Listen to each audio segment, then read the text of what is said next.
Bonjour à tous et bienvenue sur le podcast Story Travaux. Aujourd'hui, j'accueille Isabelle Vessière. Bonjour Isabelle. Bonjour. Je suis ravie. Isabelle est muraliste, donc elle va pouvoir nous raconter plein de choses sur son métier passionnant. On enregistre aujourd'hui l'épisode dans l'hôtel Villa Saint-Ange à Aix-en-Provence. C'est une première. Et donc, on va pouvoir parler fresques murales, et donc l'aspect, décoratif, aussi. Est-ce qu'Isabelle, tu pourrais déjà nous expliquer comment tu en es venue à devenir, muraliste? Alors, je crois que c'est surtout une passion de la création et du dessin. Depuis petite, en fait, je dessine, je crée plein de choses. J'ai eu un premier métier qui est designer d'objets, où j'ai adoré concevoir, créer, imaginer, pour les autres et petit à petit, ça m'a menée vers, ce métier-là, de peintre muraliste. Génial, et est-ce que tu pourrais peut-être du coup nous expliquer un peu plus en détail en quoi consiste ce métier? Parce que je pense qu'il y a des auditeurs qui ne savent pas du tout ce que c'est. Oui, alors, c'est vrai que donc je suis peintre muraliste et peintre muraliste, c'est en fait, quelqu'un qui va venir, créer une œuvre sur mesure, originale, dans votre intérieur. Mmh. Donc ça s'adresse, aux particuliers, aux professionnels, aux commerces, aux établissements institutionnels, aux hôpitaux, à tout ça. C'est vraiment créer quelque chose, une œuvre sur mesure. Mmh. Et alors, quand, justement cette typologie de clients vient vers toi, par exemple les hôpitaux, les commerces et cetera, c'est pour le côté, décoration? Est-ce que parfois il y a le côté aussi peut-être transformation d'une pièce? Ah mais clairement. En fait, on ne fait pas appel à mon corps de métier sans avoir une idée de transformation. C'est-à-dire que, on est dans une pièce, on a un mur blanc, on veut en faire quelque chose, mais on ne sait pas quoi et en fait, on va faire appel à mon corps de métier pour dire: «Bon, j'ai une idée, j'ai envie de transformer ça, j'ai envie de donner une âme au lieu». Mmh. Souvent, on a envie d'inscrire, quelque chose sur le mur, on ne sait pas comment et du coup, moi, mon métier, ça va être de le rattacher à une histoire, à une charte graphique, à une harmonie couleur, du lieu, de l'espace, de l'environnement pour, ou ancrer la pièce ou alors raconter une histoire et s'évader. Mmh. C'est beau, et alors, si par exemple justement on prend, tu vois, un cas concret, d'un projet, typiquement un EHPAD qui fait appel, à toi, tu pars d'un mur blanc du coup. Mmh. Hem, Qu'est-ce qui se passe finalement en termes de process entre justement le 1er contact avec le client quand il va te solliciter et ton premier coup de pinceau? Tu passes par quelles, différentes étapes? Ouh là, de nombreuses. Dans un premier temps, on se rend sur place. Enfin, je me rends sur place, il faut se rendre compte en fait, des volumes, de la lumière, de comment on vit le lieu aussi. Parce que, on va pas proposer une, fresque qui va aller jusqu'au sol, par exemple, s'il y a des passages de fauteuils roulants ou alors Mmh. on va essayer de réfléchir à comment on va le protéger. Mais en fait, toute fresque, moi je la démarre par une histoire. Il faut racon je J'ai du mal à peindre sans raconter quelque chose. Donc, si c'est pour faire, une œuvre simple, je trouve que ça perd de sens. Je suis Mmh. toujours en quête de sens, d'histoire. Il faut raconter quelque chose qui finalement nous tient à cœur et nous les peintres muralistes, on est là pour raconter votre histoire et vous Mmh. transporter. Donc on a besoin de vous connaître et en fait, on va passer par des étapes d'échange où, par exemple, moi, j'ai besoin de savoir ce que vous aimez, mais surtout ce que vous aimez pas. C'est plus facile de savoir ce qu'on n'aime pas que ce que l'on aime et donc du coup, on va chercher là-dedans et on va regarder des inspirations et ça passe vraiment par une grosse partie d'échange et après, ça va être de la recherche graphique. C'est-à-dire qu'une fois, je rentre à la maison, dans l'atelier, je regarde, je dis: «Bon», et là, je vais commencer à me nourrir d'images et puis votre projet, même si je vous réponds pas, dans la semaine, en fait, c'est un projet, je l'ai constamment avec moi, votre projet. C'est-à-dire que, par exemple, j'ai un projet sur lequel je suis en train de travailler maintenant, mais j'ai mis plus de 5 mois à répondre. Parce que je ne trouvais pas l'idée qui faisait sens Oui. et tant que je trouvais pas, l'idée juste, Bah, pour moi, ça marchait pas. Enfin, ou ça marchait, mais c'était pas, percutant. Et donc, la moindre chose que je vais regarder, que je vais faire, en fait, je pense à mes clients qui sont en cours, en fait, je dis: «Ah ça c'est bien, ça c'est bien» et par exemple, le projet que j'ai en cours en ce moment, je l'ai trouvé l'été dernier en envoyant des cartes postales, ma fille envoyait des cartes postales à mes parents. Donc elle écrivait à ses grands-parents, «Coucou mamie, je suis là», et là je dis: «Mais eureka, c'est ça! C'est ça qu'il faut que je fasse pour mon client».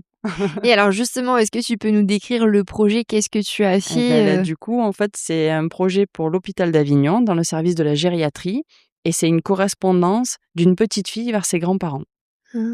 Et du coup, on traverse les saisons, les paysages, je refais carrément des vieux timbres, on fait des anecdotes avec des dates, importantes, au niveau de la région, enfin, et Ah voilà, génial! mais ça aurait été impossible à trouver cette idée-là si à un moment donné, on n'avait pas passé des heures avec ma fille pour trouver la bonne carte postale, pardon.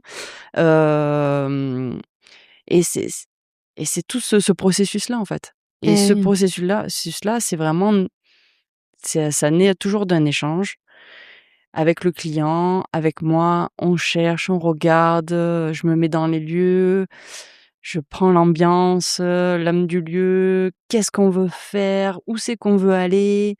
Parce que c'est pas seulement, en fait, peindre sur un mur, ça va au-delà de ça. Mmh. En fait, c'est vraiment raconter une histoire et toi, tu prends tes sources d'inspiration dans ton quotidien au final et tout ce qui peut t'entourer. C'est ça. Mais je pense que c'est ça les artistes, c'est-à-dire que, c'est toujours, on va toujours regarder quelque chose avec un œil différent, je pense. Ça va pas être une simple jolie tapisserie, c'est se dire: «Ah Mmh. mais là les couleurs, l'harmonie, c'est joli, les contrastes», et du coup ça nous impacte, sur tous nos projets. Et ouais, bien sûr. Parce que, parfois sur des projets de ce type, tu vas pas faire seulement, une fresque murale sur un seul mur, ça peut être sur plusieurs murs finalement du bâtiment? Oui, c'est ça. Alors il y a de tout, ou j'interviens sur un seul mur. Ou alors effectivement, quand j'ai la place de le faire, je peux intervenir et je crée une histoire qui du coup, se répercute sur plusieurs murs, et du coup, je réfléchis au sens de circulation, on regarde qu'est-ce qu'on va Mmh. voir, à quel endroit, comment on va participer dans le parcours. Un peu comme une exposition, tu sais, tu parcours, tu es dans Mmh. le couloir, ah, tu vois ça, là, tu es dans une salle, ah, tu vois Mmh. ça, et c'est là où ça devient très intéressant.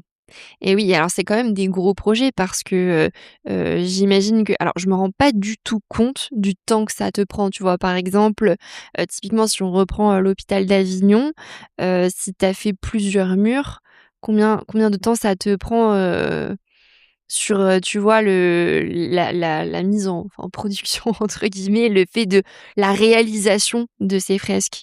Alors je dirais que, pour la réalisation pure de peindre, uniquement de peinture, par exemple sur l'hôpital d'Avignon pour les urgences pédiatriques, j'ai mis 5 mois.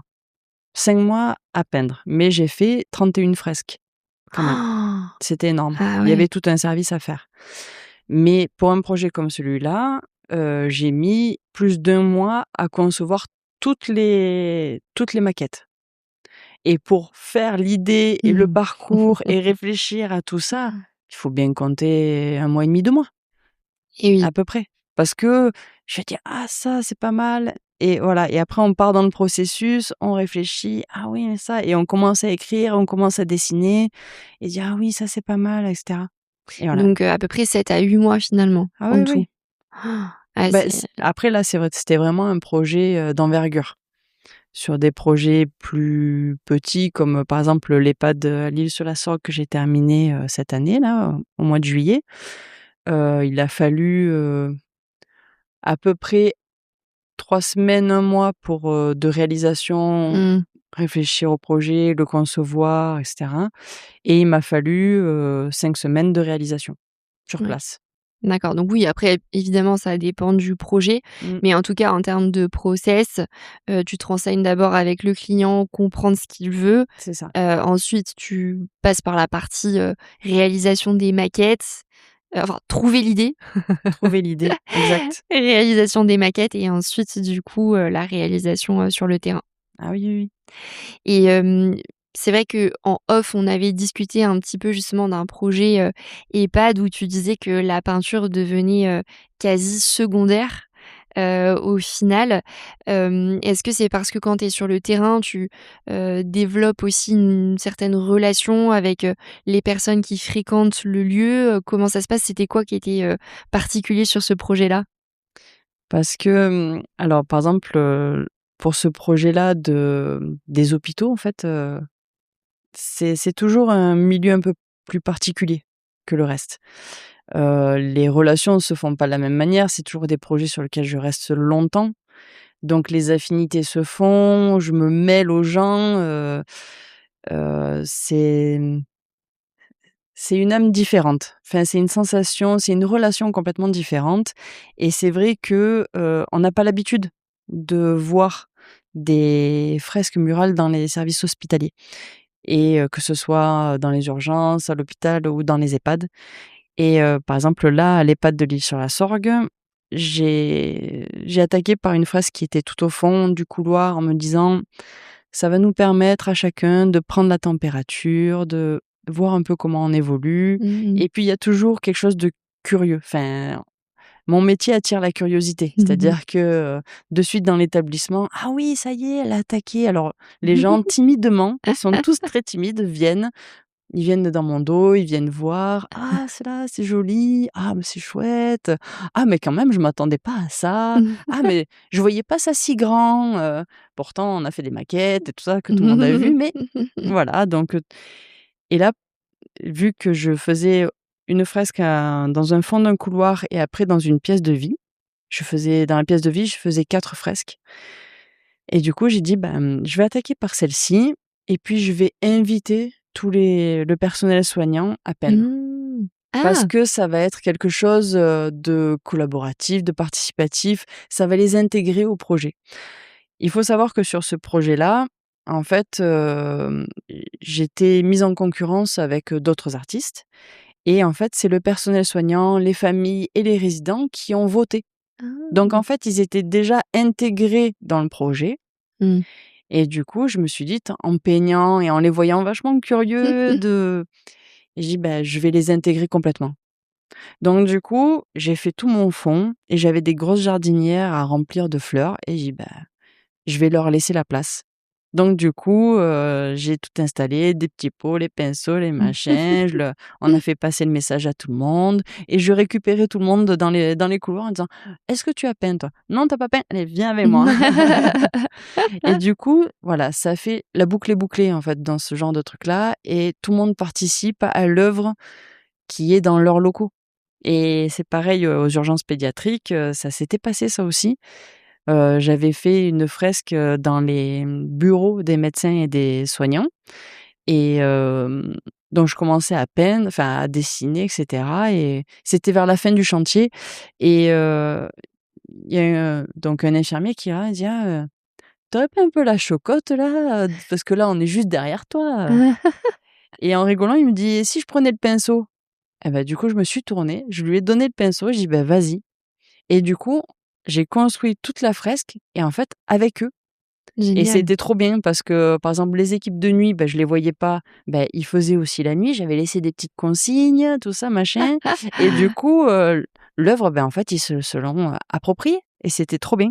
Je trouve que c'est pour ça que je dis la fresque, la peinture presque devient secondaire dans ces moments-là parce que c'est un prétexte et en fait, ça fait quelque chose qui est plus grand que nous. Ça nous Mmh. dépasse.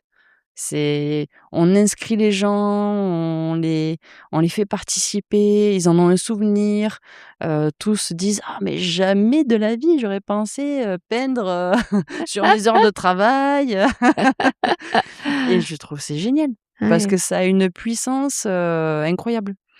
Oui, parce qu'en plus, c'est vrai que c'est des milieux, que ce soit les hôpitaux ou les EHPAD, en fait, bah, forcément les résidents, peuvent, voilà, rester assez longtemps.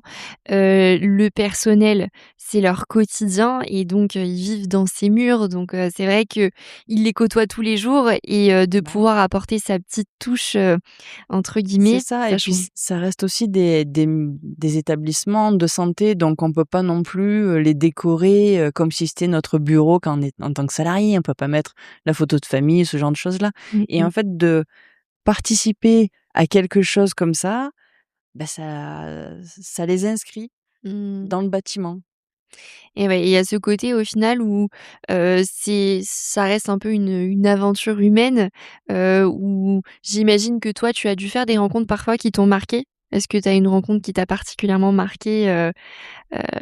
J'en ai plein.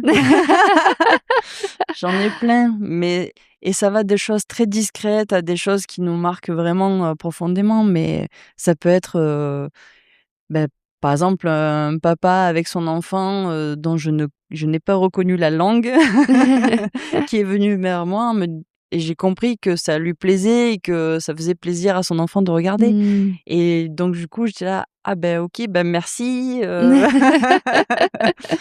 et je trouve que des fois c'est j'ai pas une marquante, j'en ai plein.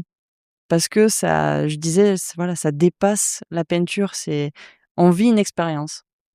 Et toi, ce qui te plaît, c'est le côté évidemment bon créatif, Mmh. parce que tu as toujours aimé, dessiner comme tu le disais, dès petite donc là, vraiment pour le coup, c'est un métier où finalement tu fais, beaucoup de dessins, de peinture et cetera. Mais il y a le côté humain aussi j'imagine qui te plaît parce que, je suppose que le métier de muraliste, comme tu le disais, on peut avoir plein de clients différents. Heu, les hôpitaux, les EHPAD et cetera, c'est des typologies de clients, particuliers aussi au final. Donc c'est ce côté aussi contact humain. Peut-être que tu vis, des choses un peu différentes quand c'est des commerces ou des particuliers? Oui, alors c'est pas pareil, mais parce que dans les commerces et les particuliers, c'est de suite beaucoup plus difficile, on va dire, pas dur, mais difficile de les intégrer et faire une œuvre Mmh. participative. Mais quand je vais chez les particuliers, beh, finalement, c'est une œuvre qui parle d'eux. Donc on rentre dans l'intimité. Faire rentrer un artisan chez soi, on fait rentrer quelqu'un d'extérieur dans son intimité. On rentre chez les gens. Donc du coup, de suite, ben, on regarde: «Ah oui, OK, les meubles de cuisine sont jaunes. Ah OK, d'accord». Sans Mmh. porter de jugement, mais se dire: «OK, dans quel environnement on est? Qu'est-ce qu'on va créer?»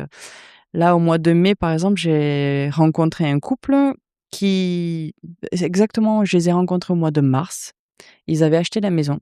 Ils allaient attaquer les travaux et c'est vrai que la maison, de plain-pied et avec une très belle vue sur tout le Luberon et donc ils me montrent un mur où il y avait déjà une, tapisserie avec un paysage, en me disant, «Vous allez avoir du mal à vous projeter parce que là, c'est les travaux, mais on voudrait une fresque», tout ça.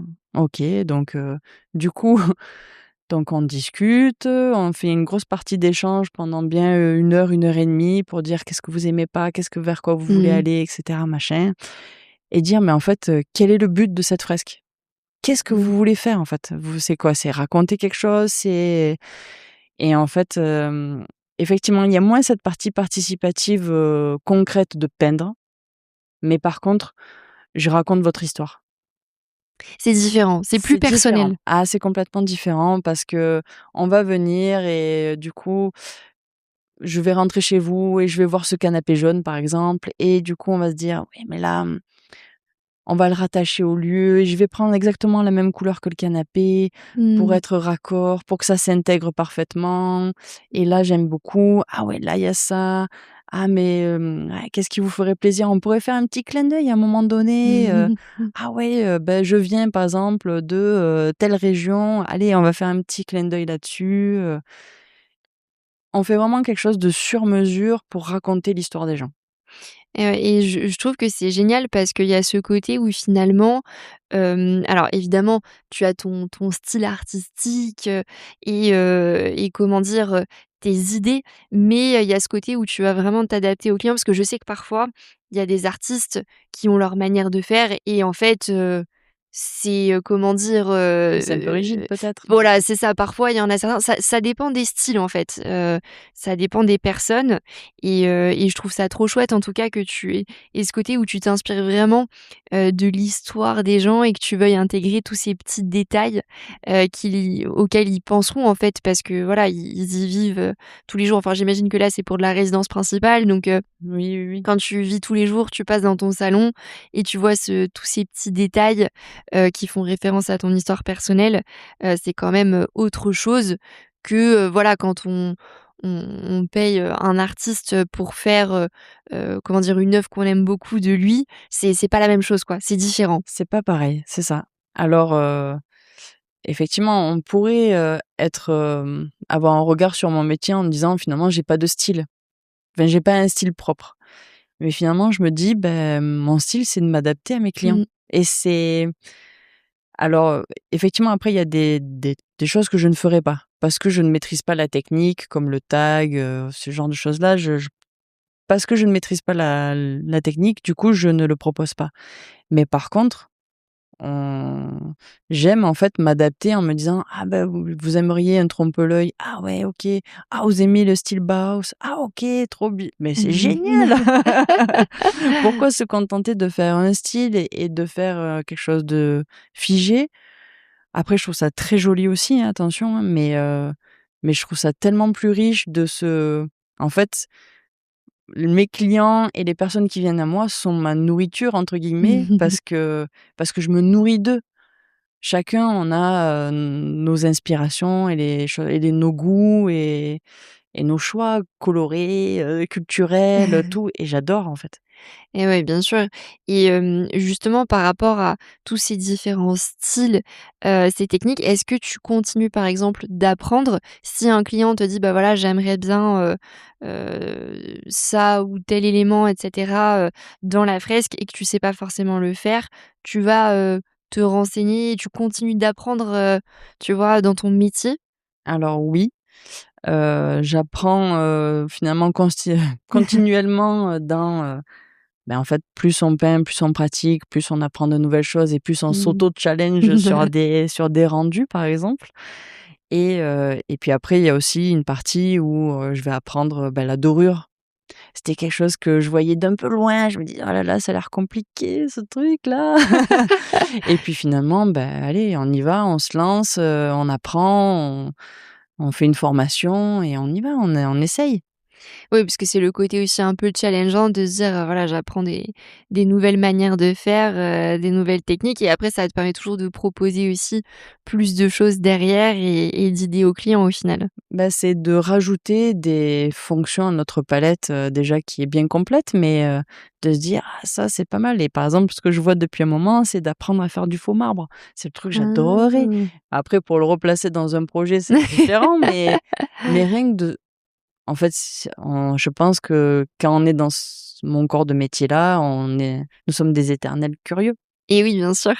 Et alors au niveau du, type de fresque qu'on te demande, donc évidemment ça change d'un projet à l'autre parce que tu le disais, tu te renseignes auprès du client sur ce qu'il veut et cetera. Mais, est-ce qu'on est, en général plutôt sur, comment dire? Du figuratif? Ou est-ce que ça t'arrive de faire aussi des fresques, un peu plus abstraites? Tu vois, est-ce qu'il y a différentes typologies comme ça de fresques que tu peux proposer?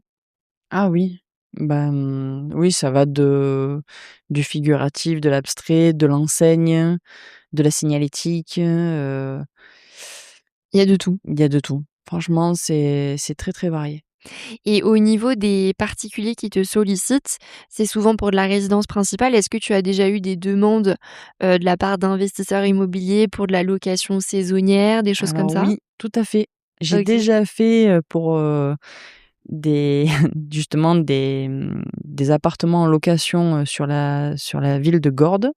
Où Ah! justement, en fait, ils étaient en train de rénover l'appartement en disant: «On va quand même mettre un coup de frais, dans cet appart» et de se dire, «Finalement là, je voudrais bien une tapisserie, mais j'ai un peu peur, la dégradation, tout ça machin» et puis, je suis apparue sur les réseaux Mmh. et la personne elle m'a dit, elle m'a appelée et elle m'a dit: venez voir. Alors je suis arrivée là-dedans, «Ah oui, c'est joli, machin, là, c'est le mur du salon».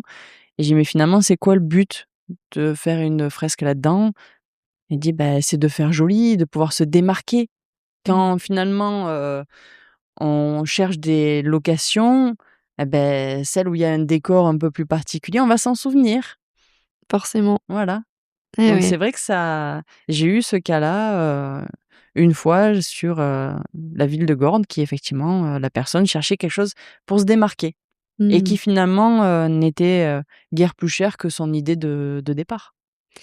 Eh oui, c'est ça, parce qu'en termes de tarification, comment tu fonctionnes? Bon, j'imagine que ça dépend à chaque fois des projets. Oui, c'est un peu ça. C'est un peu ça, mais après il faut aussi savoir s'adapter au budget du client et voir ce qu'il est possible de faire. OK. Donc après oui, finalement, de toute façon, ce sera de la personnalisation et c'est à voir, en fonction du budget et du projet et puis après, voilà, C'est ça. il y a un terrain d'entente. Exactement, c'est ça. C'est c'est vraiment, bah, quand on dit sur mesure, en général, ça fait peur. Parce qu'on se dit: «Waouh, de suite, ça va être très cher», et finalement, bah, par exemple, si je reprends l'exemple de ma cliente pour le Airbnb, sur Gordes, globalement, elle avait fait une recherche pour une tapisserie un peu particulière, qui, de mémoire était à 50 € le mètre carré, et du coup, quand moi je lui ai fait ma proposition, alors certes, on n'est pas sur les mêmes, surfaces de mètres carrés parce que, bah, du coup, je retrouverai pas, comment dire? Je recouvrais pas l'intégralité du Oui. mur, mais du coup, elle m'a dit: «Ah bah, finalement, que je peigne tout le mur ou toi qu'on fasse un élément comme ça, finalement, Mmh. c'est guère plus cher». Elle Ouais. me dit: «Mais par contre, l'impact n'est pas le même». Et oui, parce que là, il y a vraiment le côté personnalisation unique, Voilà. plutôt que d'acheter, voilà, quelque chose d'assez classique, en Mmh. magasin, C'est ça. donc c'est clairement Mais c'est vrai différent. que c'est chaque projet est différent. Là-dessus, tout dépend le support, tout dépend la peinture à faire, tout dépend le motif. Mmh. Quand on fait l'échange ensemble, de suite, je vais savoir combien de temps ça va me prendre, j'estime à peu près, Ouais, bien sûr. Tu as déjà ces idées-là finalement quand tu échanges avec le client, de prime abord et par rapport justement au support, c'est intéressant d'aborder la question sur le côté peut-être un peu plus, technique, on va dire. Tu peux faire des fresques murales sur n'importe, quel type de support? Ou est-ce qu'il y a vraiment, des murs en fonction du matériau où là, ça va être, compliqué de faire quelque chose dessus? alors on peut peindre sur tous les types de supports, du moment qu'ils sont propres et sains. C'est-à-dire, c'est toujours pareil, si, ça peut être une façade, mais du moment qu'il y a pas de moisissures ou de taches, qui persistent alors que c'est même pas peint, Ouais. là, il faut déjà repasser quelque chose dessous. Donc et pareil pour les murs à l'intérieur. C'est un mur sain, ça se voit de suite. Ah oui. Si de suite il y a un peu une auréole, il y a quelque chose, bon, bah, là, il faut pas y aller. C'est pas la peine. Faut faire venir, parce que du coup, autant je suis muraliste, autant je ne suis pas peintre en bâtiment. Donc toute la préparation des murs, ça, dès que j'ai un doute ou quelque chose, je fais intervenir quelqu'un, avant. D'accord. Parce que, j'ai pas envie que l'auréole, par exemple, se retrouve, en plein milieu de la fresque. Ce serait trop dommage. Ah bah non, oui. Ah bah oui.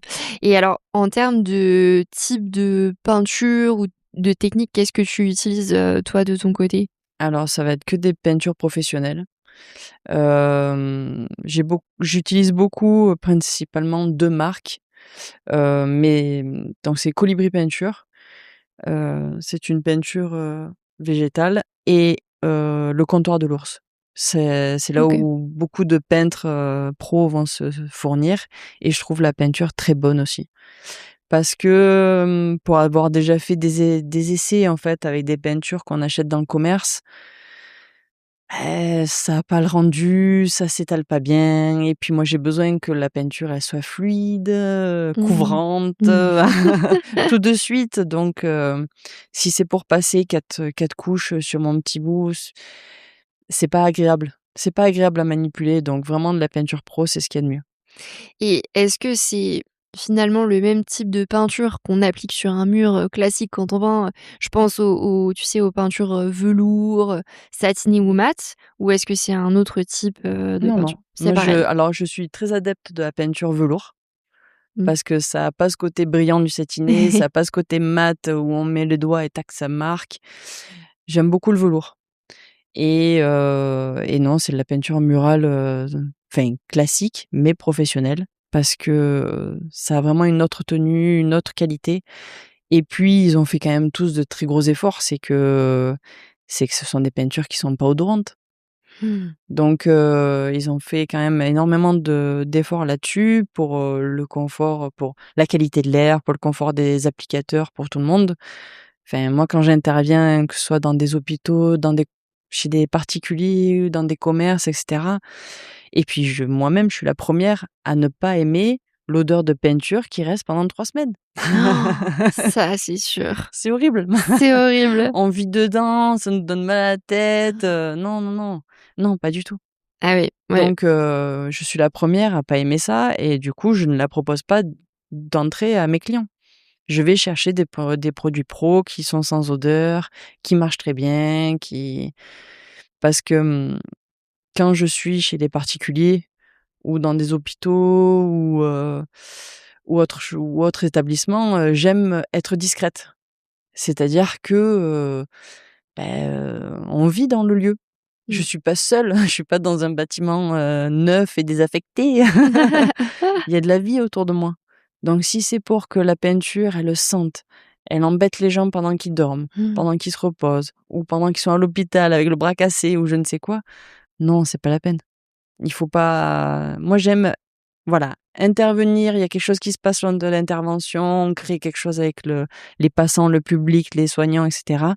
Mais par contre ça reste discret. C'est-à-dire que, tu sais pas pendant 2 mois que je suis passée, quoi. Parce que sinon ça sent la peinture, c'est l'enfer, Bah, ouais, c'est sûr et au niveau des couleurs, est-ce que ça t'arrive de faire des mélanges de couleurs? Comment ça marche? Parce que, par exemple, la peinture, bon, entre guillemets «classique», quand on peint un mur, on peut choisir ce qu'on appelle un râle, enfin voilà, une couleur un peu Mmh. spécifique. Est-ce que toi, tu crées les couleurs ou est-ce que tu achètes, tu vois, les pots «déjà faits» entre guillemets? Alors oui, j'ai beaucoup de nuanciers à la maison, de plein de marques différentes et du coup je vais m'en servir. Parce qu'il y a aussi quelque chose, c'est que quand je montre mes maquettes aux clients, on regarde les nuanciers ensemble. Mmh. Donc on regarde les nuanciers et du coup on se rend plus compte des couleurs. Même si moi après sur place, je vais pouvoir faire des dégradés, je vais mélanger entre différentes couleurs et faire des choses, mais on part du nuancier. Parce que ça au moins, entre le client et moi, on est d'accord. Ouais. Parce que, un vert chez moi, ça peut être un vert, qui tire vers du bleu, qui tire vers du jaune et autant, chez l'autre, il va tirer vers du rouge Mmh. et ça va être différent. Que là, on part d'un nuancier. On regarde, on fait vraiment une harmonie couleur, même quand je fais les maquettes, je pars d'une harmonie couleur, présente sur un nuancier. OK.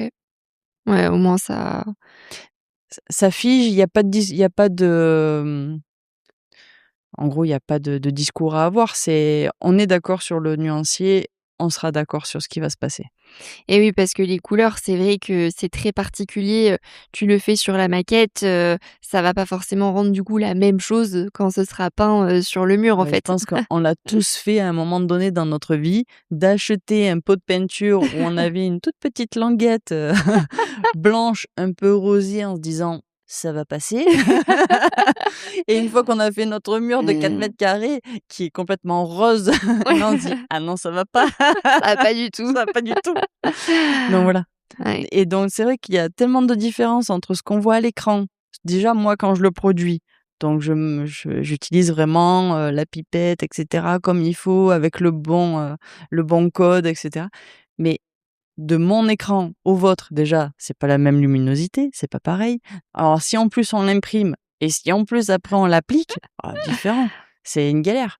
Donc non, quand je présente les maquettes, on regarde le nuancier ensemble, on est d'accord là-dessus et puis quand je dois me rattacher à une charte graphique, par exemple d'une entreprise, on se rattache à ce qui est marqué. C'est-à-dire que le code, c'est, ça et ben, on le refait. On Mmh. retrouve la même couleur, on le reprend exactement. Parce que sinon après on part, un rouge peut devenir vite orange, Et oui, bien sûr. Il peut y avoir des dérives. et ça serait dommage. Et oui, c'est sûr. Et donc là, c'est vrai qu'on parle beaucoup de peinture intérieure. Tu le disais, tu peux faire aussi en extérieur. Ça t'arrive de temps en temps de le faire sur des façades, des choses comme ça? Oui, c'est ça. Et en termes justement de typologie de peinture, tu pars sur un autre type de peinture ou est-ce que tu appliques un produit pour éviter, qu'avec la Alors, pluie, il va y avoir plusieurs choses, c'est-à-dire que, bah, déjà on va mettre une sous-couche. On va préparer notre support pour mmh que justement essayer de bloquer, les différentes taches, les machins qui sont dessous pour pas que ça et revienne oui, polluer sur notre peinture à nous. Et puis après, il faut prendre une peinture spécifique. Donc on prend des peintures façades, tout simplement. ouais. On va prendre quelque chose là-dessus et après, en général, ce genre de peinture n'a pas besoin de vernis. Alors selon, jusqu'à présent, j'ai pas eu besoin de repasser de vernis là-dessus. L'avenir le dira, mais par exemple, il m'est arrivé de faire des containers ou, des volets roulants. Donc là, Ah on oui. prépare le support, on peint avec une peinture spécifique qui va tenir sur le métal et par contre là, vu les frottements, les machins, les passages, et ben là on vernit Mmh. et du coup là on met un vernis, polyuréthane, tout ce qu'on veut, un truc, hyper fixatif, qui bouge plus et du coup, on n'a plus les marques de frottement, du volet roulant Mmh. quand il s'enroule, ça abîme pas la peinture qui est dessous, ça a des tenues pour des années. Et oui, ça va dépendre effectivement, on va dire du support. Là, c'est plus une histoire de frottement au final. Ça Heu, va dépendre du support, de l'exposition, voilà. Toujours pareil, de qu'est-ce qu'on en fait? Comment on vit autour de ce mur, de cet espace? et oui. Et ça me fait penser parce que tu le disais tout à l'heure, forcément il y a des comment dire? Des endroits où tu vas intervenir qui vont être vides, potentiellement comme un commerce peut-être, Mmh. et d'autres endroits où la vie continue et en fait on ne peut pas, comment dire? Vider typiquement l'hôpital, l'EHPAD ou Ah que non. sais-je pour l'intervention.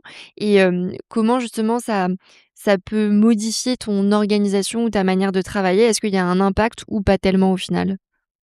Ah ben l'impact, on va dire, c'est que je m'étale beaucoup moins.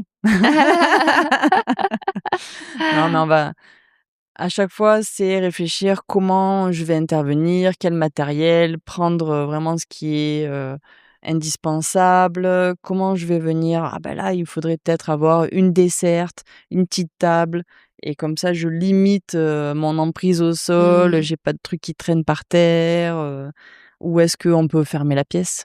Par exemple, des fois ça peut arriver aussi. Est-ce que bon, ben, momentanément, pour les 2 jours qui arrivent, pendant mon intervention, est-ce que la nuit on peut fermer? La journée, j'y suis, ça risque rien. Est-ce que la nuit, on peut fermer? Mmh. Voilà. Sinon, effectivement, je m'adapte, en fait et c'est qu'une question, d'organisation. De se dire, bon, bah, quand on visite le chantier, ah bah, là, il faut poser toutes les questions. OK, est-ce que c'est fermé? Est-ce qu'il y a des gens qui passent? Est-ce qu'il y a des gens qui vont rester? Est-ce qu'on peut pas fermer? Comment ça va se passer? OK, bon, bah, si j'ai pas ça, est-ce que je peux avoir un petit local pour mettre mon matériel pour la nuit, qui est fermé du coup? Ou est-ce qu'il faut que je le remporte chaque soir? OK, voilà, Ouais. Ouais, donc c'est plus, effectivement, le côté, organisationnel, un petit peu, c'est ça. et se dire: «Bah, voilà, si j'ai besoin de protéger mon matériel, comment je m'y prends?» Mais sinon, il y a pas forcément de sujet particulier. Puis c'est vrai qu'on le disait au début, il va y avoir des petits curieux qui vont venir derrière ton Ah épaule oui, et puis ça va peut-être finir en collaboration, ah bah, c'est artistique. ça. Bah, là, par exemple, à l'EHPAD, de l'Isle-sur-la-Sorgue, on avait mis, un paravent. En me disant donc j'avais fait des petites affiches en disant, «S'il vous plaît, touchez pas, attention peinture fraîche», et le lendemain matin quand j'arrivais, il y avait souvent des soignants qui me disaient: «Ah, il y a des familles, ils sont curieux quand même, hein. Ils l'ont enlevé, regardez, bon après ils l'ont remis, mais»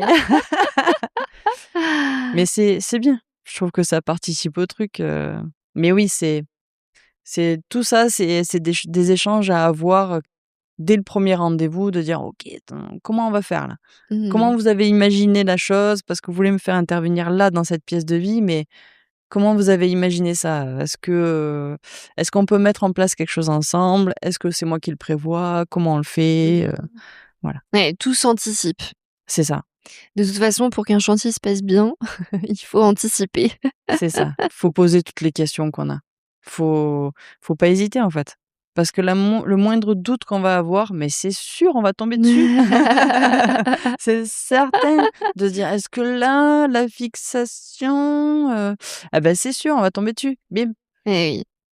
Donc Heu, là, en fait, c'est vraiment beaucoup de temps d'échange, avec les clients, de dire, «OK, comment vous avez imaginé ça là? Qui va l'installer? Qui va faire ça? Qui va passer? Qui nettoie?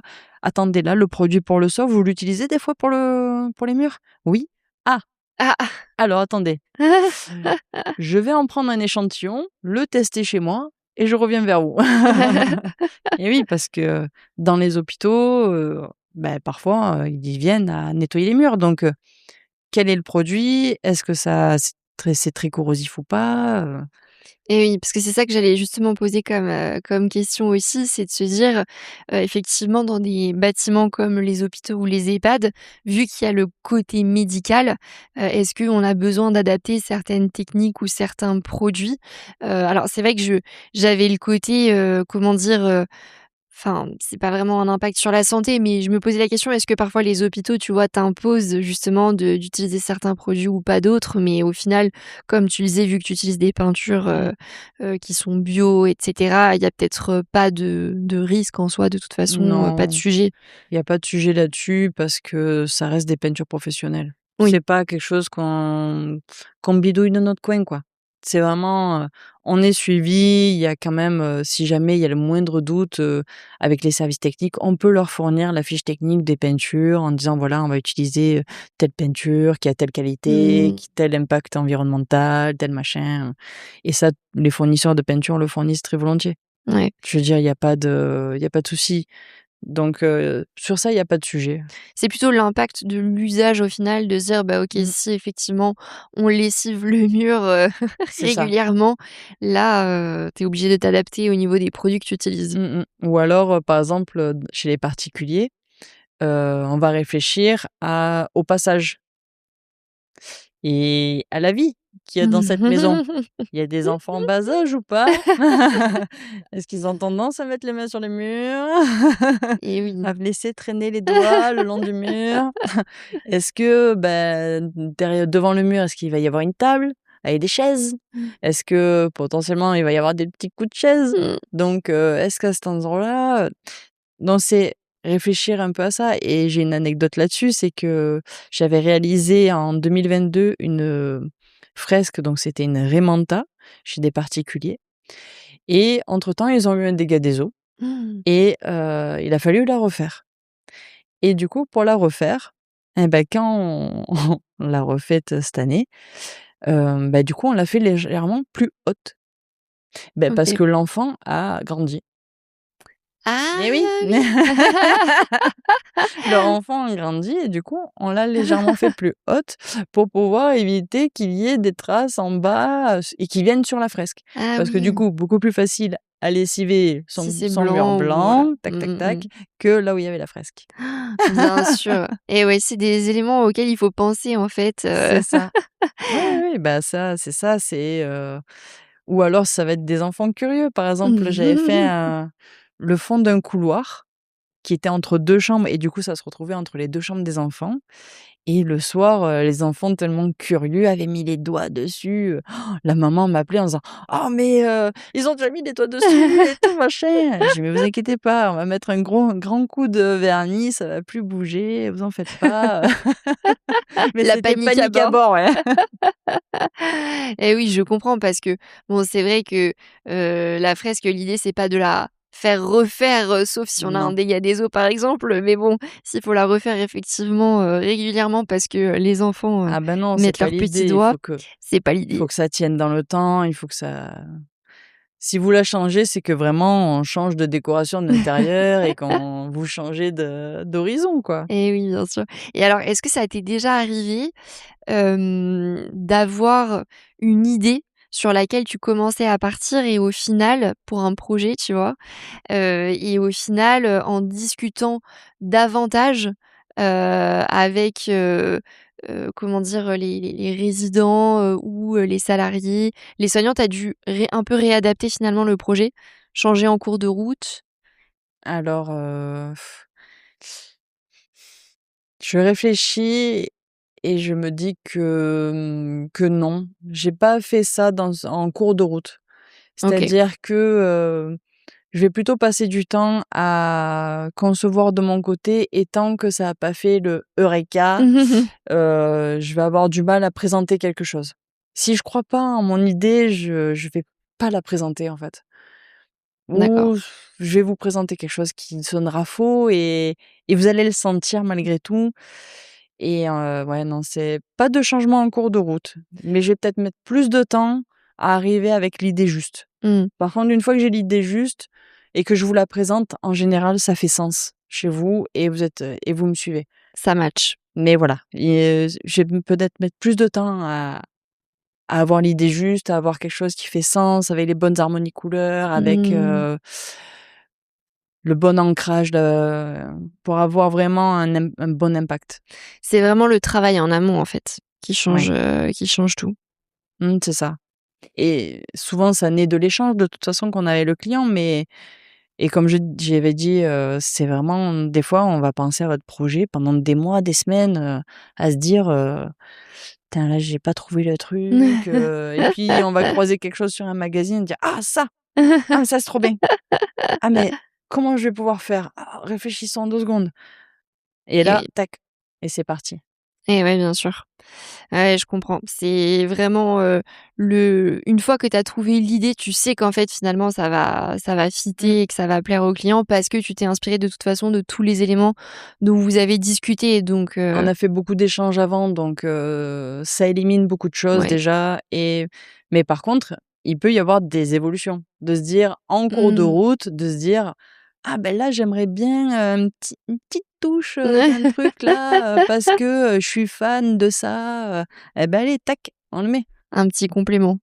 Oui voilà. Moi, dans tous les cas, ça va pas me changer, la fresque, ça va pas me rajouter du temps, voilà, quand ça reste une petite, note, quelque chose, un truc sympa, bien sûr, je participe et ça me donne envie de le faire. Et oui, bien sûr. On inscrit encore plus la fresque dans le quotidien des gens, de tout, c'est trop bien. Mais oui. Non, non, mais bien sûr, c'est sûr que, quand c'est des petits éléments que tu peux rajouter, tant que c'est pas l'idée principale qui change, Ah oui, parce que ça, c'est pas possible. ah là, c'est pas possible, Mais non, c'est sûr. c'est pas possible. Et au niveau des réactions, tu vois, des clients parce que bon, typiquement, c'est vrai que alors, tu me dis: «Ah, en général, finalement, la réaction des clients, comment dire?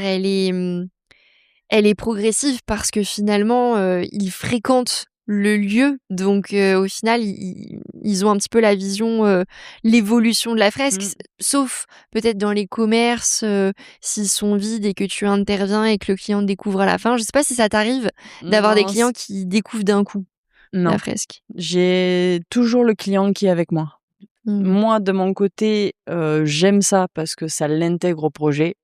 Ça sécurise aussi beaucoup le client de voir l'avancée du projet Mmh. et en gros, les réactions, ça va être au début, c'est, c'est de la curiosité, mais se dire, «Bon, j'ai payé ça, j'espère que ça va être bien, hein, C'est ça, hein, c'est: «Bon, j'espère qu'elle va bien travailler», et donc du coup, il y a quand même cette curiosité et puis après ça va être, «Ah ouais, ah mais ça» et là, il y a tout un côté, d'émerveillement, de Mmh. dire: «Ah tain, c'est trop bien, c'est génial, ah oui, mais là, mais c'était une trop bonne idée d'utiliser cette couleur, c'est trop bien, c'est génial. Ah ouais, mais ça, ah oui, mais ça, c'est trop bien. Ah mais vous êtes allé super vite là» et des fois, c'est: «Ah bah, vous en êtes là, ah mais» et du coup, il y a vraiment une grosse partie d'échange, presque ce projet, il se l'approprie. Il se l'approprie parce que du coup, je crée quelque chose avec, les clients, une certaine, complicité si j'ose dire, je les intègre au projet, je discute avec eux, on est ensemble. En fait, je crée pour eux et je les on est ensemble, c'est le top. Et par contre après c'est vraiment, la fierté. La fierté d'avoir fait ce moment partagé, et puis la fierté de dire: «Eh ça, je suis la seule à l'avoir ou seule, nous sommes les seuls à l'avoir, ça c'est sûr». Oui, souvent des fois on me dit: «On est d'accord, hein, ça ce motif-là, vous allez plus le faire, hein?» C'est vrai? Mais oui, ça on est d'accord, hein, je on il y a que nous, hein? C'est Je fais: «Ah bah oui, unique. oui, j'ai du mal à peindre 2 fois la même chose, donc je vais pas le faire, vous en faites pas». Le côté unique, c'est ça qui plaît aux gens, en fait, de se Ouais, dire: «On a, il y a que nous finalement qui avons, ce motif, c'est ça. chez nous». Mais tu vois, finalement, c'est marrant parce que je pense que tu dois attirer aussi une certaine typologie de clients. Tu vois? Parce que c'est vrai que parfois, tu sais, ceux qui veulent, absolument avoir, la même chose, qu'ils ont vu, chez un tel ou un tel et Mmh. cetera, c'est encore du coup, je me dis, une autre typologie de clients et toi, il y a ce côté Oui, où ils veulent vraiment quelque chose qui et en même temps, quand on a ce genre de demande, parce que ça arrive quand même, hein, oui, de dire, j'imagine. «J'ai vu, tel artiste, sur Instagram» ou là, ce qui arrive beaucoup en ce moment, c'est, «J'ai fait faire à ChatGPT, Ah! ma maquette et je veux ça». Et Ah là, oui. c'est: «Ah oui».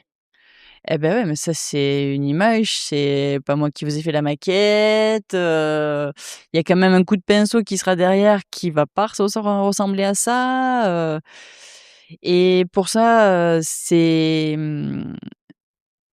malaisant. Enfin, comment dire? C'est pas que c'est malaisant parce que finalement, la personne s'est renseignée, elle a déjà essayé de son côté, c'est très bien parce qu'elle a déjà Mmh. elle-même éliminé tout un tas de possibilités. Donc c'est très, très bien quand même qu'elle ait fait cette démarche-là.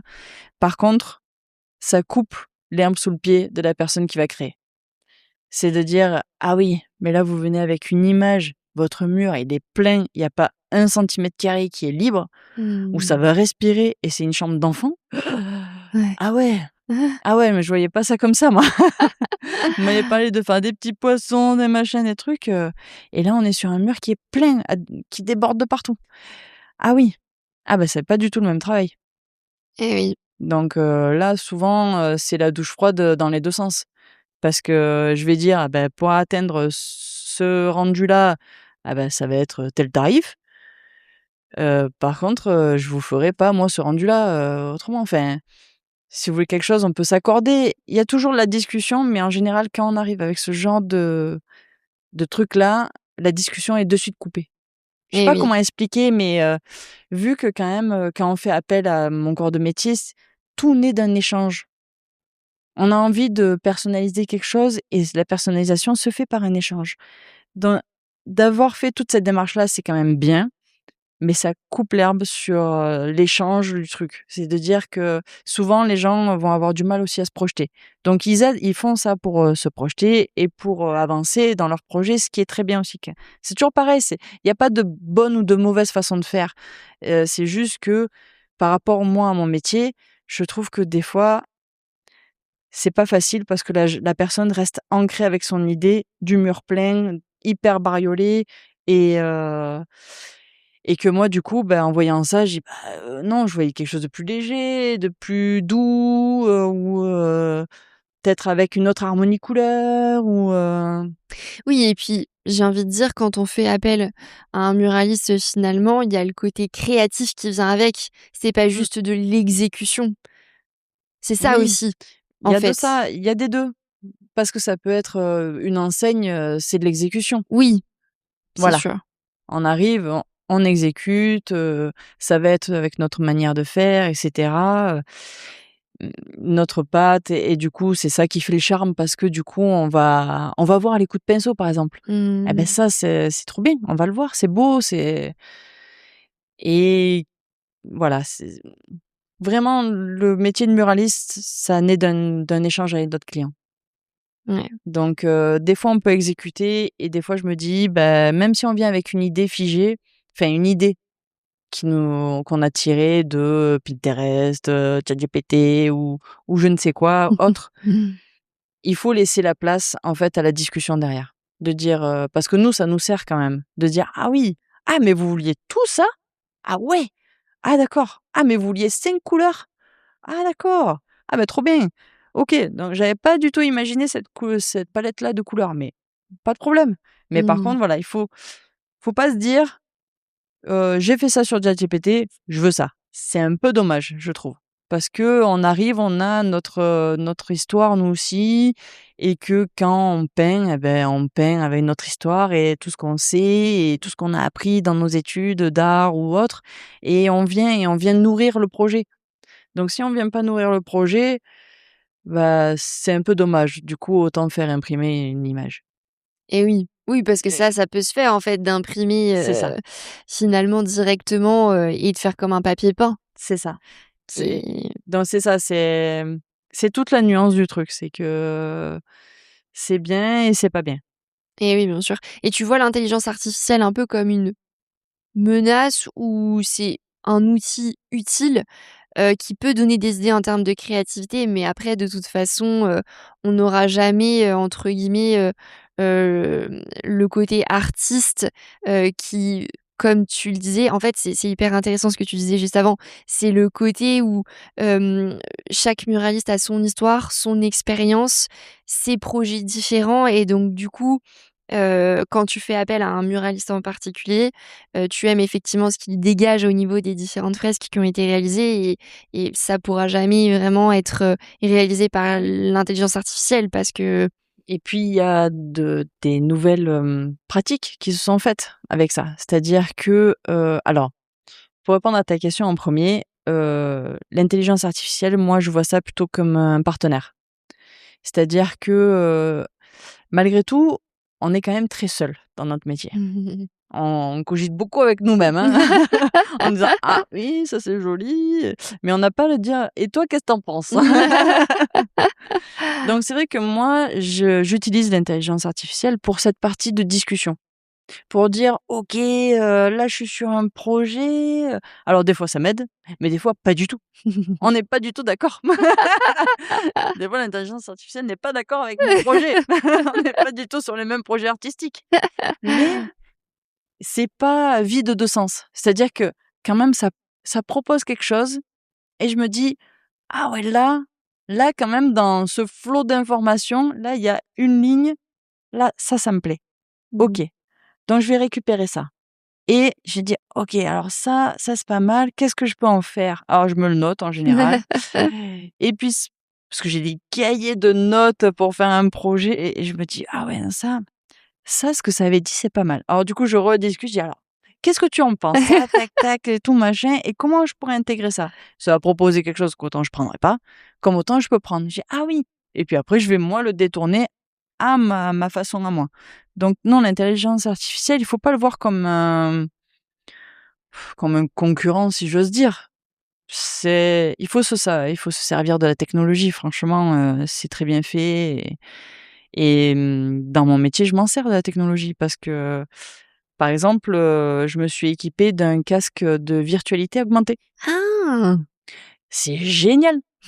En fait, je crée ma maquette, je la charge sur mon casque et quand j'arrive avec mes clients, que ce soit pro, commerce, particulier, tout le monde, je leur dis: «Bon, ben, voilà, alors, on avait dit que ça allait faire, non, par exemple, j'ai fait dans un commerce, un arbre qui en soi était simple parce qu'il était, tout noir, monochrome, mais il faisait 10 mètres par Ah! 4, Waouh! d'accord?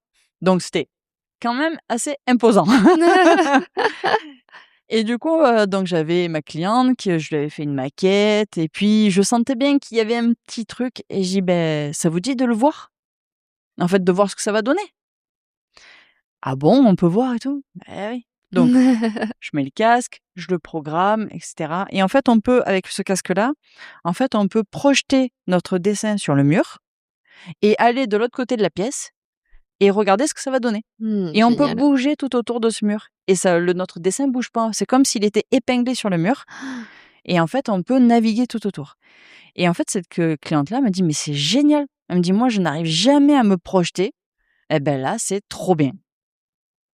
Et en Incroyable. fait, j'avais utilisé ça aussi pour la Raymanta que j'avais refaite, où justement, en fait, mon client, il a pris le casque, il est allé sur son canapé et il m'a dit: «Moi, de mon canapé là, à l'angle, j'arrivais à la revoir, à la voir». Donc en fait, il s'est réinstallé avec le masque, il a dit: «Ah oui, je la vois, donc c'est vraiment l'emplacement exact de là où c'était avant». Donc c'est génial Ah, c'est parce que ça, génial. voilà, la technologie, tous ces trucs-là, il faut s'en servir parce que ça nous aide quand même malgré tout.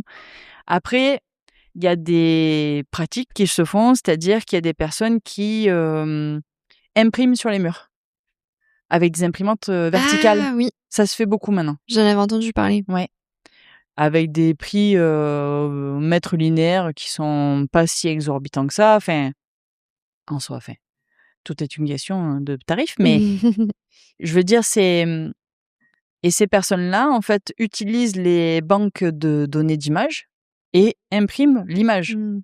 Donc elles se servent de ça ou alors elles se disent: «Ben voilà, moi j'utilise l'IA pour, prendre une image, prendre l'autre, on la mixe et on l'imprime». En soi, je trouve ça bien, mais je trouve que ça casse, moi ce que j'aime particulièrement dans mon métier, c'est l'échange. Ça casse l'échange, ça casse la relation, ça casse, toute la partie participative de la fresque. Une fresque qui, moi, va peut-être me prendre, 3 jours. Eux, en 20 minutes d'installation, 20 minutes d'impression, et 20 minutes de désinstall, c'est fait. Ouais, bien sûr. On peut être très fier de ça, c'est très joli, je trouve que voilà, la plus-value de notre métier, c'est vraiment la partie humaine et ce qu'on va transmettre, et transcrire dans nos fresques. Et oui, bien sûr. Parce que ça va au-delà d'une simple peinture.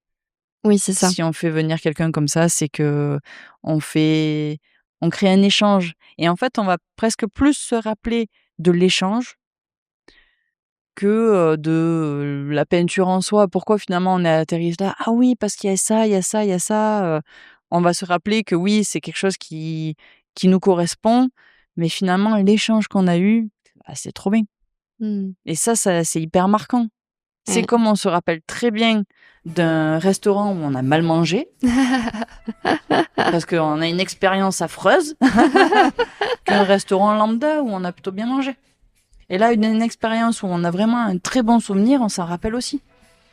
Si, je dis n'importe quoi, mais si dans ce manège-là, avec notre enfant, on s'est régalé, on s'est éclaté, on a ri comme des fous, eh ben, on va plus s'en rappeler qu'un manège dans lequel on est allé et que c'était sympa, mais sans plus.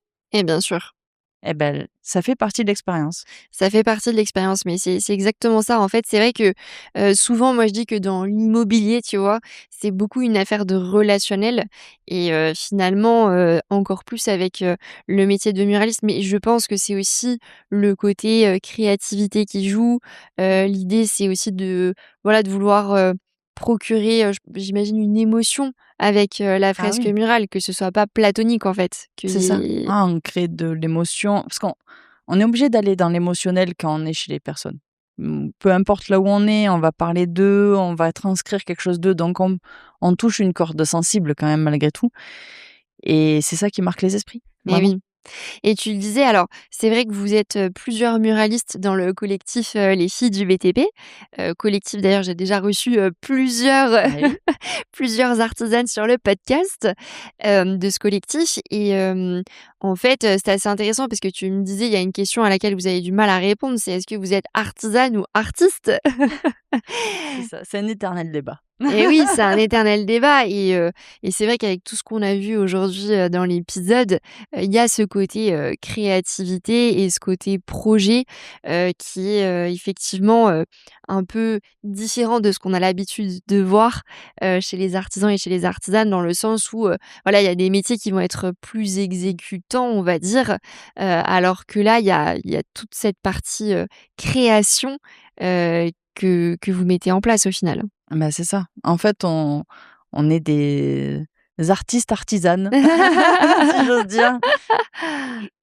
Moi, je me qualifie en disant ça. On a un peu les doubles casquettes parce qu'on a cette partie créative où, on va faire parler l'émotionnel, on va donner une âme au lieu et ça, ce sont les artistes. C'est la partie artistique. Par contre, on répond à une commande.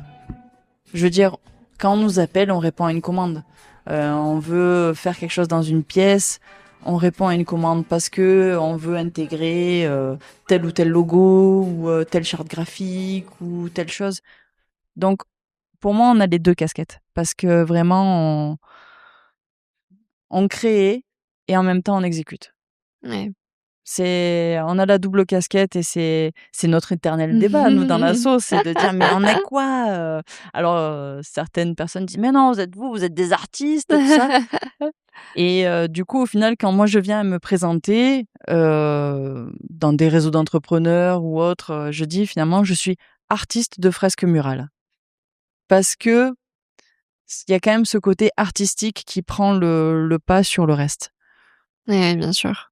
Parce que sinon, on serait exécutante, que exécutante et en même temps, c'est pas ça notre métier.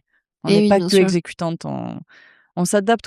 Comme on a dit là, tout à l'heure, c'est dans l'épisode, c'est on peut prendre le style, différents styles, que les personnes aiment.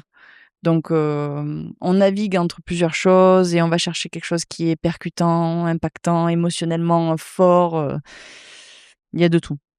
Et oui, alors une bonne muraliste, au final, c'est quelqu'un qui a ce côté, créatif, qui va prendre en compte, les besoins, les attentes du client, qui va échanger pour pouvoir, créer le bon projet qui va lui convenir. Et bien sûr, après, il y a l'aspect technique qu'il faut quand même maîtriser, mais finalement, c'est un mélange de ces 2 aspects-là. C'est ça, c'est ça. C'est pour ça que j'ai du mal à me dire, quand on est, muraliste, on a un seul style. Je trouve que ça limite la chose. Après, il y a de très bons artistes, qui sont là-dedans et qui performent là-dessus. Je trouve ça merveilleux et j'adorerais peut-être moi aussi, finalement, c'est peut-être un truc caché de me dire, j'aimerais qu'on vienne pour, mon style à moi et finalement, je me dis: «Ben, moi, mon style à moi, c'est toute la partie, projet, recherche, au début, quand je me suis lancée, c'était ça, c'est de me dire: «Oh, j'aimerais trop être comme un tatoueur, hyper connu, on vient me chercher pour mon style et tout, machin» et en fait, au fil des années, je me dis: «Mais en fait, on vient me chercher moi, pour mes idées». Et Enfin, oui. je veux dire, c'est à quel moment il y a quelqu'un qui va penser à faire des cartes postales géantes, à mettre dans un hôpital? C'est clair. Des timbres qui font 1 m sur 80, enfin et ben voilà, en fait. Finalement, je me dis: «Moi, mon style, c'est les idées, les choses comme ça et l'échange qu'on fait» C'est ta et spécificité. chacune, même dans l'asso, on a nos spécificités. Il y en a une, Sophie, qui se trouve en Bretagne, elle adore, faire tout ce qui est, en couleur unie. Comment dire? Ce sont des fresques avec des aplats de couleurs. Il y a pas de dégradé et cetera, mais elle performe là-dedans, c'est très, très chouette. Il y en a Ouais. une, enfin, elles ont toutes un style différent et justement l'asso pour ça, c'est génial parce qu'on se nourrit les unes des autres sans avoir, Le côté «concurrence» entre guillemets. exact. Au contraire, bah, par exemple avec Sophie, on s'est, partagé des projets. Elle m'a appelée, elle me dit: «Ah oui, est-ce que là tu es libre et tout?» «Ouais, ouais, c'est bon, allez go, paf» et on est partis ensemble et ben, c'était trop bien. Et on arrive à se montrer nos devis en disant: «Ouais, là, j'ai peur d'être un peu trop cher ou pas assez, qu'est-ce que tu en penses?» Elle dit: «Ah bah là, vu le nombre de mètres carrés, de machin, non, tu bon, tu es cohérente» et c'est très, très bien. C'est une force. Ouais, c'est une force de s'entourer. De toute façon, moi, c'est ce que je dis toujours, il faut s'entourer, de personnes qui font, les mêmes, activités parce que c'est comme ça aussi qu'on s'entraide. Ça change, tout de pas rester «seul» entre guillemets dans son coin. Ah oui, c'est ça. Ah mais c'est le jour et la nuit, Et ouais, vraiment. bien sûr. C'est le jour et la nuit parce que quand on est seul, on est plus fort. Enfin, Et oui, bien sûr. Bah, quand on est ensemble, enfin, oui. Comment c'est l'adage? c'est, je me souviens plus. «Ensemble, on va Ensemble plus loin». oui, c'est ça. En gros, c'est ça. Mais c'est C'est c'est l'idée. une vérité. C'est Et une oui. vérité. Ah ouais, non, mais c'est sûr. Bah, écoute, merci Isabelle pour tout ce que tu nous as partagé aujourd'hui. C'était hyper intéressant d'en apprendre plus sur le métier de muraliste, de tout ce qui est possible avec les fresques murales. Très, très inspirant. Je pense que ça va, donner des idées aux auditeurs qui nous Bah, voilà, écoutent. Heu attiser leur curiosité. Et oui, c'est ça et surtout qu'on a quand même, beaucoup, d'investisseurs, qui nous écoutent aussi. Il y en a qui font notamment de la location courte durée, donc je pense que ça va donner des idées à certains. Je pense que vraiment, si je dois conclure l'épisode, c'est de dire, la fresque murale, c'est se démarquer. C'est se démarquer. Ouais, ouais, ouais. C'est être différent et c'est vrai qu'aujourd'hui on a besoin, aussi je trouve d'avoir ce côté, personnalisation, se différencier sur le marché. Il On y a a besoin de sortir du moule. C'est ça, sortir du cadre, Ah ouais, exactement. c'est ça. Exactement, c'est ça, c'est notre métier. On sort des cadres. C'est une très belle conclusion. Où est-ce qu'on peut te retrouver sur les réseaux sociaux? Alors, on peut me retrouver sur Instagram avec, mon compte qui est 4.design ou sur LinkedIn au nom de Isabelle Vessière. 4 Super. design aussi, mais Isabelle Vessière, ça marche mieux. OK, parfait. Bah, de toute façon, je mettrai, les différents liens dans la description de l'épisode et dans la newsletter. Comme ça, les auditeurs te retrouveront facilement. Ah bah, trop bien. Merci beaucoup. Merci à toi et je te dis à très bientôt. Merci. Au revoir.